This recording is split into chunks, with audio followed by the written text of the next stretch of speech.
You know, what single year triggered a massive global paradigm shift in the Middle East? I mean, a year that literally birthed the modern geopolitical landscape as we know it today. Just think about it for a second. Was there one specific moment when the whole world kind of just turned upside down and set the stage for decades of conflict? Welcome to this explainer. I'm absolutely thrilled you're here with us because today we're zooming in on 1979. This was, without a doubt, a total watershed year. We're talking about a period of incredibly dense, overlapping historical chaos that quite literally reshaped the globe. It's a complete geographic roller coaster of history, and the craziest part? It all went down in just 12 months. No way, right? But it did. Okay, let's just dive right into the agenda. Today, we are going to look at Iran's Islamic Revolution, the Grand Mosque siege, dictators violently taking power in Iraq and Syria, the Soviet invasion of Afghanistan, and finally, a completely changed world. Let's get to it. To really set the stage for us here, we have to look at how the U.S. National Security Advisor at the time, Zbigniew Brzezinski, viewed things.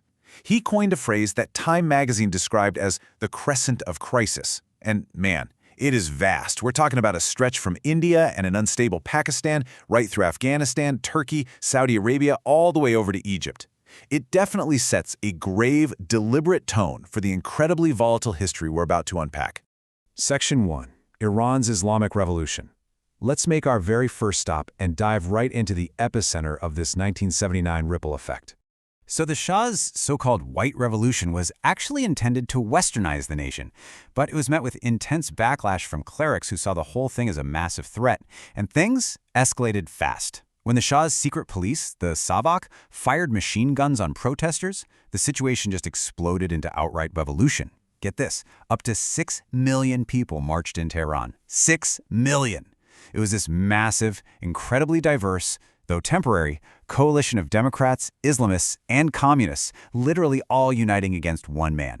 The pressure got so intense that by early 1979, the Shah realized the writing was on the wall, and he fled the country.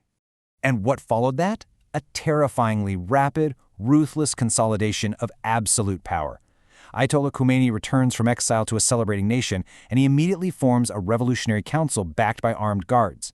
Then he systematically purges that temporary coalition we just talked about. He pushes out, arrests, or outright kills the Marxists and moderate Democrats who had literally just helped overthrow the Shah. Finally, he locks down total control by taking on a brand new title, Supreme Leader. But listen, it wasn't just a political shift. This was a profound cultural revolution. Universities, declared agents of the West and completely purged. Unveiled women were suddenly just like that, barred from entering government buildings or workplaces. And escalating things right onto the world stage, Iranians stormed the American embassy, kicking off the infamous hostage crisis. I mean, Iranian society was being fundamentally reshaped overnight. Moving on to Section 2, the Grand Mosque siege. We are going to shift this explainer geographically south over to Saudi Arabia for an event that absolutely shocked the entire Islamic world. 50,000. Just take a second to absorb that staggering number. To put that into perspective, that is enough to fill a Major League Baseball stadium. That's the number of innocent worshippers who were trapped when armed extremists violently seized the Grand Mosque in Mecca, literally the holiest site in Islam, on November 20th, 1979. The way this escalated is truly bizarre and incredibly dramatic. First, the rebels spent weeks secretly smuggling weapons down into the mosque's underground rooms. Then, on the morning of the attack, they literally chained the massive gates shut, trapping everybody inside. Meanwhile, their leader, Juhayman al-Otaibi, gets on the loudspeakers and declares that the Mahdi, the Redeemer of Islam, has officially arrived. Now, because violence in the Grand Mosque is strictly forbidden, the Saudi army had to just wait for days until clerics issued a fatwa granting them permission to attack. Ultimately, the Saudis had to call in foreign elite forces. French GIGN commandos were actually brought in to drill holes and pump gas into the basements, finally flushing those entrenched rebels out. So why does all of this matter for us today? Well, the siege absolutely terrified the Saudi royals. To prevent any future religious uprisings, they immediately clamped down, enforcing immense societal conservatism.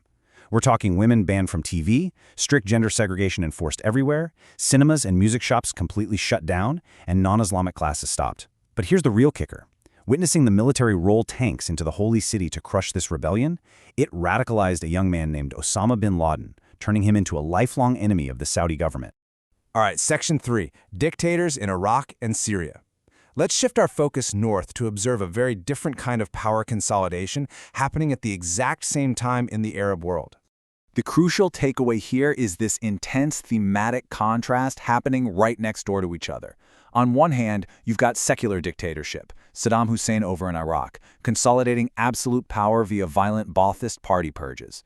And on the other hand, you have religious consolidation, Ayatollah Khomeini in Iran purging secularists and Marxists to forge a strict Islamic republic. It is literally a vicious ideological tug-of-war tearing right through the Middle East. Let's zoom in on Saddam's absolutely chilling rise to power. In July 1979, President al-Bakr suddenly resigns, handing full control over to his number two, Saddam Hussein. Saddam then calls this massive, mandatory meeting in the Ba'ath Party Hall. He sits up there, claims to have discovered a Syrian-backed plot, and then systematically reads the names of alleged conspirators aloud to a room full of terrified people. As he reads the names, over 20 men are pulled from their seats, arrested right there in the hall, and immediately executed. Talk about a terrifyingly methodical way to ensure absolute loyalty through pure fear. Meanwhile, right next door, horrific violence was unfolding in Syria. The secular government of Hafez al-Assad was facing a bloody Islamist insurgency. In June 1979, the Fighting Vanguard, which was an offshoot of the Muslim Brotherhood, massacred Alawite army cadets at the Aleppo artillery school. And the Syrian government responded with overwhelming force. They sent 30,000 soldiers into Aleppo, and later executed 1,000 Brotherhood members in Palmyra prison. Just an incredibly brutal tit-for-tat. Moving right along to Section 4, Soviets invade Afghanistan.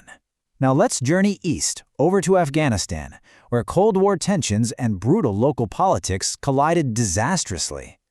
Just consider this incredibly stark primary source quote from an Afghan Marxist radio broadcast at the time. "We need 1 million people to make the revolution. It doesn't matter what happens to the rest. We need the land, not the people." I mean, just let that sink in for a second. We need the land, not the people. It really carries the immense emotional weight of the violently repressive Marxist regime of Taraki and Amin, who had just taken power following a sudden coup. And that rhetoric? It kicked off a 17-month reign of terror, which the New York Times actually compared to Idi Amin's Uganda. Mass arrests, brutal torture, and secret executions became horrifyingly common. On top of that, their forced reforms and land confiscations deeply angered the traditional tribes. This anger eventually exploded into the March 1979 Herat Rebellion, where mutinying soldiers and rebels literally took over the city, even killing Soviet advisors and parading their bodies through the streets. With widespread mutinies happening inside the Afghan army, the communist grip on the country was entirely destabilizing. So fearing the total collapse of their proxy state and the spread of regional instability, the Soviets made a fateful decision. They just went all in. In December 1979, Soviet airborne forces landed in Kabul, stormed the Tajbek Palace, assassinated the erratic leader Amin, and installed Babrak Karmal. A massive invasion force followed right behind them, plunging Afghanistan into a devastating decade-long war. Which brings us to Section 5, a changed world. Let's pull back and look at the macro-level fallout here. Let's see how all these disparate, chaotic threads tie together into a completely changed world. What is truly fascinating about all of this is how the events of this single year violently swung the Cold War pendulum back and forth across that Crescent of Crisis. On the pro-American side, 1979 saw a massive diplomatic victory when Egypt and Israel formalized their peace treaty, swinging the balance of power toward the West. But countering that, on the pro-Soviet or anti-Western side, America lost a major ally with the Iranian Revolution, and the Soviets aggressively expanded their regional footprint by directly invading Afghanistan. It was quite literally geopolitical whiplash. When we map it all out chronologically, you can see just how incredibly condensed this history was. February, Khomeini takes Iran. June, the cadet massacre in Syria. July, Saddam's violent purge in Iraq. November, the unbelievable Grand Mosque siege in Mecca. December, the Soviet invasion of Afghanistan. One thing right after another. It truly, absolutely was the year of chaos. And this brings us to a final, pretty profound question. If the incredibly dense events of 1979 birthed the modern geopolitical landscape, what unresolved conflicts from that single year are still dictating tomorrow's headlines? From the power struggles in Iran and Iraq to the ongoing echoes in Afghanistan and beyond,